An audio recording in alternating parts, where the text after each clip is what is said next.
नमस्कार, मेरा नाम सुधीर शर्मा और मैं जर्नलिस्ट मीडिया ग्रीवेंस काउंसिल, जो भारत की 8 एसआरबी में सबसे बड़ी गवर्नमेंट ऑफ इंडिया की एसआरबी है, उसका मैं महाराष्ट्र का हेड हूं और जर्नलिस्ट मीडिया एसोसिएशन का चीफ कन्वेनर और governing council, national governing council का मैं एग्जीक्यूटिव मेंबर हूं। इस नाते मैं आप सभी का स्वागत करता हूं।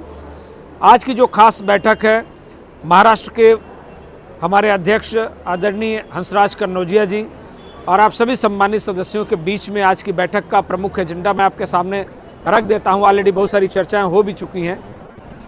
सबसे पहले बात यह है कि महाराष्ट्र कमेटी का जो कोरम इनकम्प्लीट था, उसको आज कंप्लीट करना है।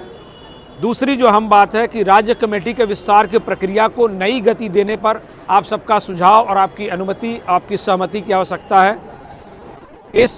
यह संस्था जो है ऑलरेडी सेंट्रल गवर्नमेंट से जुड़ी हुई संस्था है और एसआरबी से जुड़ी हुई है। ये हमारी जो मदर बॉडी है, यही एसआरबी चलाती है। इसलिए अन्य संस्थाओं की अपेक्षा जर्नलिस्ट मीडिया एसोसिएशन अपने आप में उसकी गरिमा बहुत बड़ी है। तो इसलिए ऐसी संस्था में हमें महाराष्ट्र के जहाँ जहाँ से भी वरिष्ठ पत्रकार हैं, जो अनुभवी पत्रकार हैं, जो इंटेलेक्चुअल जर्नलिस्ट हैं, उनको हमें अपनी संस्था से जोड़ने पर आज चर्चा करनी है। और वर्ष 2026 के लिए जो हमारे अध्यक्ष हैं, उन्होंने सुझाव दिया है कि हमें एक आधिकारिक कैलेंडर निकालना चाहिए ताकि हमारी पहुंच हर विभाग तक, हर अधिकारी तक और हर संगठनों तक हो सके। उस पर चर्चा करनी है और राज्य कमेटी को और जिला स्तर की गतिविधियों को मॉनिटर करने के लिए, उसका आकलन करने के लिए और उसको सुझाव देने के लिए, गाइडेंस में रखने के लिए, डिसिप्लिन तय करने के लिए हमें स्पेशल कमेटी का गठन करना है। तो आज इस पर ये 5 मुद्दे अहम हैं जिनके ऊपर चर्चा करनी है। एक चीज़ जो इसमें साफ तौर पर निकल के आ रही है, देखिए महाराष्ट्र में सैकड़ों ऐसी संस्थाएं हैं पत्रकारों की जो काम कर रही हैं। हम किसी और संस्था के बारे में यह नहीं कह रहे हैं कि वो उन्होंने गलत किया या वो क्या कर रही हैं। हमारा पूरा फोकस जर्नलिस्ट मीडिया एसोसिएशन के जरिए ऐसे श्रमजीवी और सही पत्रकारों को मदद करना है जो आज भी मुख्य धारा से नहीं जुड़ सके हैं या मुख्य धारा में हैं, लेकिन उनको वो पहचान और उनको प्रतिष्ठा और उनका अधिकार अभी तक नहीं मिल सका है। जर्नलिस्ट मीडिया एसोसिएशन महाराष्ट्र की यूनिट अध्यक्ष हंसराज कन्नौजिया जी, सचिव अर्जुन कांबले जी और नवनियुक्त कोषाध्यक्ष संजय पवार जी के नेतृत्व में अब और भी गतिमान तरीके से आगे बढ़ेगी। और जो आज नए उपाध्यक्ष संजय निराले जी, AK सिंह जी जो नवनियुक्ति हुई है, उत्तम सिंह जी कोषाध्यक्ष के तौर पर जो नियुक्ति हुई है, मुझे पूरा यकीन है कि ये जो नई कमेटी है, ये निश्चित तौर पर बहुत ही बेहतर काम करेगी और ऐसा कुछ करके दिखलाएगी जो पूर्ववर्ती पत्रकार संगठन अभी तक नहीं कर पा रहे हैं या अभी निष्क्रिय हैं। तो हमें यकीन है कि हम लोग सारे के सारे ऐसे लोग हैं जो वर्किंग जर्नलिस्ट हैं और ऐसी हालत में हमारा उत्तरदायित्व तो ज़्यादा बन जाता है। आप अच्छी तरह से जानते हैं कि हमें बार बार कहा जाता है कि लोकतंत्र के चौथा स्तंभ है, लेकिन अगर हकीकत की ज़मीन पर देखेंगे तो ये चौथा स्तंभ जो है ना, भरभरा रहा है धीरे धीरे। इसमें बहुत सारे एलो जर्नलिज्म के कीड़े लगे हुए हैं और सच्चे और अच्छे जर्नलिस्ट को आज भी मेन स्ट्रीम मीडिया में उतनी जगह नहीं है जितनी लॉबी की जगह है। हमारी कोशिश है कि जो असंगठित मीडिया कर्मी हैं, जिनको अभी तक पहचान नहीं मिली है, या ऐसे मीडिया संस्थान, ऐसे मीडिया हाउस या ऐसे अखबार, लोकल टीवी चैनल जो अभी तक रिकॉग्नाइज नहीं हो पाए हैं, सरकार की नज़र में नहीं जा पाए हैं, उनको हम प्रतिष्ठा दिलाने के लिए, उनको हम रजिस्ट्रेशन दिलाने के लिए क्या हम मदद कर सकते हैं ताकि वो भी अपनी जीविका सम्मान के साथ कमा सकें, सरकारी प्रतिष्ठानों के जरिए अपना हक पा सकें, उन्हें भी विज्ञापन मिले, उन्हें भी रिकॉग्निशन मिले, वो भी एक्रेडिटेशन के हकदार बने। ये तमाम प्रयास जो है जर्नलिस्ट मीडिया एसोसिएशन के जरिए लगातार किए जा रहे हैं। जब हमारा प्रारंभिक चरण चल रहा था, उस वक्त राज्य भर में कई पत्रकारों के साथ इस तरह की घटनाएं हुई, जिसमें हमने एक कदम आगे बढ़कर राज्य सरकार, मुख्यमंत्री और संबंधित विभागों को अपनी ओर से जर्नलिस्ट मीडिया एसोसिएशन की ओर से अध्यक्ष और सेक्रेटरी हमारे जो मौजूद हैं यहाँ पर, उनके नाम के साथ हमने उनको एप्लीकेशन दिया, निवेदन किया और गंभीर कार्रवाई के लिए हमने आग्रह किया।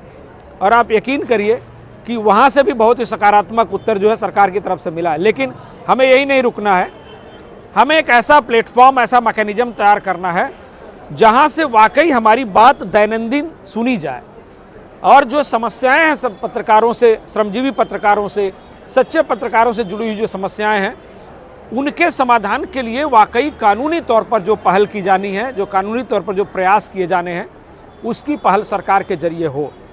इतने सारे संगठन हैं, इतने सारे पत्रकार, खाली एक एक्रीडिटेशन का अगर आप चार्ट उठा के देखेंगे तो आपको हैरानी होगी। आप हम में से ही कई बहुत सारे अच्छे पत्रकार हैं जो 15 से 20 साल से काम कर रहे हैं, आज भी उनको एक्रीडिटेशन नहीं मिला है। लेकिन आप देखेंगे तो साल भर के लोग जो नए नए आए हैं उन्होंने तिकड़म लगा के अपना एक्रीडिटेशन ले लिया है। इसका मतलब है कि हमारी पहुंच उस सिस्टम तक नहीं जा रही है, जिसकी वजह से हम अभी भी रिकॉग्नाइज नहीं हो पा रहे। मैं तो साफ तौर पे कहता हूं, मैंने खुद लिखा हुआ है कि मुझे कोई सरकार का रिकॉग्निशन नहीं चाहिए। मैंने खुद सूचना विभाग में लिखा था, 15 ईयर्स जब आप हो जाते हैं काम करते हुए तो 15 साल के पत्रकार होने के बाद स्वयं सरकार संज्ञान लेती है, सेल्फ कॉग्निजेंस लेती है कि अगर आप 15 साल से काम कर रहे हैं तो आपको एक्रीडिटेशन दिया जाना चाहिए। लेकिन आप हकीकत में देखिए कि कोई ऐसी व्यवस्था नहीं है, कोई सूचना विभाग नहीं, कोई पीआरडी डिपार्ट नहीं, कोई प्रेस काउंसिल नहीं, कोई ऐसा विभाग नहीं है जो आपके बारे में चिंता करता हो कि आप कितने साल से काम कर रहे हैं। अभी AK सिंह जी कितने साल से आप काम कर रहे हैं? 27 साल हो गया। क्या कोई डिपार्टमेंट, कोई विभाग, कोई अधिकारी कभी आपसे ये पूछने की जहमत किसी ने उठाई कि भाई आप इतने साल से काम कर रहे हैं, आपको सरकार की क्या क्या सुविधाएं मिल रही हैं? नहीं पूछा किसी ने। आप आज भी जो 25 साल पहले काम कर रहे थे, आज भी उसी स्थिति में आप काम करने के लिए मजबूर हैं। क्यों? इससे हमारा परिवार, हमारी जीविका जुड़ी हुई है। जैसे दूसरे प्रोफेशन है, उसी तरह से मीडिया भी एक प्रोफेशन है जिसमें हमें सम्मान मिलता है। लेकिन हमारी भूमिका थोड़ी सी सामान्य कामगार से ज़्यादा होती है कि हम कम्युनिटी के लिए काम करते हैं, हम इस राज्य के लिए काम करते हैं और हम वो पहलू हैं, वो हमारा अधिकार है। जब तीनों खंबे थक जाते हैं, हार जाते हैं, तीनों व्यवस्थाएं जब चरमराने लगती हैं तो सुपर पावर बनकर हमें ही आवाज़ उठाना पड़ता है और तब जाके सारी व्यवस्थाएं ठीक होती हैं। लेकिन आज भी पब्लिक में परसेप्शन क्या है कि मीडिया चोर है, बिकाऊ है, करप्ट है, लुटेरी है, नेताओं के गुलाम है। ये तमाम शब्द आपको भी सुनने के लिए मिलते होंगे। हम तो रोज़ झेलते हैं, हम तो थैंक यू बोलते हैं। हमारे सामने कोई बहुत सारे कम्युनिटी वाले बोलते हैं तो हम बोलते हैं आपको बहुत थैंक यू बोल रहा हूँ मैं। आपका परसेप्शन नेगेटिव का है, लेकिन आपने उन लोगों को सपोर्ट नहीं किया जो अच्छा काम कर रहे हैं, इसलिए आपके संपर्क में वही लोग आएंगे जो चोर लुटेरे हैं, तो आपका अनुभव भी वही रहेगा। क्या आपने कभी कोशिश की कि 100 पत्रकारों में सब के सब चोर ही हैं? आपने कभी तलाशने की कोशिश की? कभी अच्छी रिपोर्ट पे आपने उसको फ़ोन करके थैंक यू बोला? नहीं बोला। तमाम ऐसे पत्रकार हैं जान का जोखिम लेकर घर से रोटी खा के दिन भर बिना पैसा लिए काम कर रहे हैं, तो ये रिकॉग्निशन कब मिलेगा? 360 संस्थाएं महाराष्ट्र राज्य में पंजीकृत हैं और कोई भी संस्था, हर बार जब मार खाते हैं तो हम लोग बैनर टांगे हुए कहीं चौराहे पे खड़े हो जाते हैं, मुर्दाबाद का नारा लगाते हैं। बाद में कोई फॉलोअप होता है क्या कि क्या हुआ? जर्नलिस्ट मीडिया एसोसिएशन भले आज मुट्ठी भर हम लोग हैं, लेकिन मैं जानता हूं, मुझे पूरा यकीन है कि आने वाले समय अगर हम लोगों ने मुट्ठी भर लोगों ने भी काम कर लिया तो इन संस्थाओं को शर्म के मारे मजबूरन आगे बढ़कर काम करना पड़ेगा। हम तमाम सुधारात्मक प्रयास भी कर रहे हैं। हमने कई ऐसे रेफरल हमने लेटर दिए हैं गवर्नमेंट को, राज्य सरकार को, अलग अलग डिपार्टमेंट को कि आप इस तरह के चीज़ों को सुधार कीजिए। और मैंने इतना सारा प्रोजेक्ट तैयार किया है, लेकिन ये इंडिविजुअल नहीं जाना चाहिए। प्रोजेक्ट हमारा पूरा सामूहिक तौर पर जाना चाहिए, अध्यक्ष के जरिए जाना चाहिए, स्पेशल कमेटी है उसका रिकमेंडेशन होना चाहिए, तब जाके हम कुछ अच्छा काम कर पाएंगे। हमारा प्रयास ये है, हम नहीं चाह रहे कि सिर्फ मेंबर बनो, जैसे दूसरा एक कहाई कार्ड जेब में 50 रुपये का हमने रख लिया है, हम पूरे शहर भर दिखाते रहते हैं कि हम फला इसके मेंबर हैं। उसमें हमारी संस्था का कोई इंटरेस्ट नहीं है, कोई इंटरेस्ट नहीं है। सिर्फ इतना इंटरेस्ट है आपसे, मकसद हमारा इतना ही है कि आप जो अनऑर्गेनाइज है और जो सही तरीके से फील्ड पर काम कर रहा है उसको आप रिकॉग्नाइज करने के लिए क्या कर सकते हैं, उसके मीडिया को रजिस्ट्रेशन का जो प्रोसेस है उससे कैसे उसमें ढाल सकते हैं और कैसे उसको रिकॉग्नाइज करा सकते हैं, सरकार की सुविधाएं कैसे दिला सकते हैं। संजय भाई प्रत्यक्ष तौर पर यहाँ बैठे हुए हैं। एग्जाम्पल के तौर पर हमने 2 महीने पहले इनके नाम की संस्तुति की थी। और संजय भाई आप बताइए आपके साथ क्या हुआ, आपका सर्टिफिकेट आया कि नहीं? सेंट्रल गवर्नमेंट का इनको लाइसेंस आ गया है।